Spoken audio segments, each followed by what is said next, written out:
বারংবার কেন্দ্রীয় সরকারের বঞ্চনা থাকা সত্ত্বেও বাংলার উন্নয়ন থেমে যায়নি। সাধারণ মানুষের কাছে সেই উন্নয়নের ধারা তুলে ধরবার জন্য আসানসোল দক্ষিণের 84 নং ওয়ার্ডের তৃণমূল কংগ্রেসের উদ্যোগে পদযাত্রা ও জনসভার আয়োজন করা হয়। এই পদযাত্রা শুরু হয় বিআরএমবি রোড থেকে শুরু হয়ে বুধা পেট্রোল পাম্পে এসে শেষ হয়।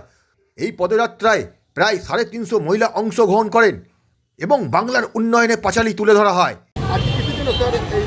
আজকে দিদির যে একটা বিরাট উন্নয়নের পাঁচালী, যে পশ্চিমবঙ্গের উন্নয়নের পাঁচালী, পশ্চিমবঙ্গের মাননীয় মুখ্যমন্ত্রী মমতাময়ী মা মমতা বন্দ্যোপাধ্যায় মানুষের জন্যে, জীবন ও জীবিকার জন্যে, ইনফ্রাস্ট্রাকচারের জন্যে বিগত 2011 থেকে যে নিরন্তর উন্নতি মানুষের জন্য করে যাচ্ছেন, সেই উন্নয়নের পাঁচালী প্রত্যেক বুথের নামে একটা টোটো, প্রত্যেক বুথ থেকে মানুষরা, আমাদের দলের সমর্থকরা, দিদিরা, কর্মীরা, ভাইয়েরা প্রত্যেকে এসে স্বপ্রণোদিত হয়ে আজকে এই বর্ণাঢ্য শোভাযাত্রা বার করেছে, যে যাতে মানুষ প্রকৃত অর্থে বিরোধীরা যে অপপ্রচার করে পশ্চিমবঙ্গ নিয়ে, সেটার বিরুদ্ধে মানুষ অবগত হতে পারেন।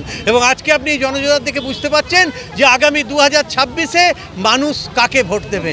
মানুষ অলরেডি 2026-এ আসছে দিন, জোড়া ফুলে ভোট দিন, আমাদের আর বলতে হচ্ছে না, কেন মানুষ ঐক্যবদ্ধ তৃণমূল কংগ্রেসকে ভোট দেওয়ার জন্যে এবং দিদিকে চতুর্থবারের জন্যে মুখ্যমন্ত্রী বানানোর জন্যে, এবং আমাদের দলনেতা মাননীয় অভিষেক বন্দ্যোপাধ্যায় আরও বড় উচ্চতায় যাওয়ার জন্যে মানুষ অলরেডি স্থির করে নিয়েছেন।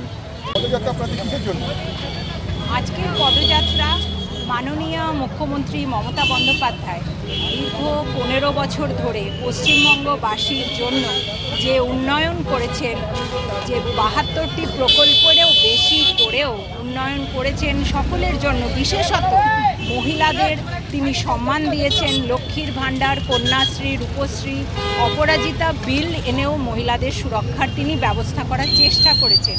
তিনি মহিলা কংগ্রেসদের অনুগামী সৈনিকদের কাছে আশা রেখেছেন যে আজকে আগামী বছরের 20শে জানুয়ারি অবধি তার এই উন্নয়নের একটি পাঁচালী ঘরে ঘরে পশ্চিমবঙ্গের প্রত্যেকটি মানুষের কাছে পৌঁছে দেওয়ার জন্য সেই অঙ্গীকার করতে, মাননীয়ার সেই নির্দেশ মতো মাননীয়ার এত অবদানের বিনিময়ে আমরা মহিলারা মাননীয়াকে উপহার দেওয়ার চেষ্টা করব এবং অঙ্গীকার। আপনাদের পদযাত্রা কোথা থেকে কোথায় ছিল?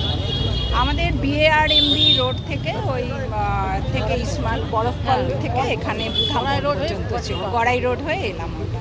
আর আপনারা কতজন মহিলা এখানে যোগ দিয়েছেন? মহিলা প্রায় 350 মহিলা আমরা যোগ দিয়েছি, তার বেশিও হতে পারে।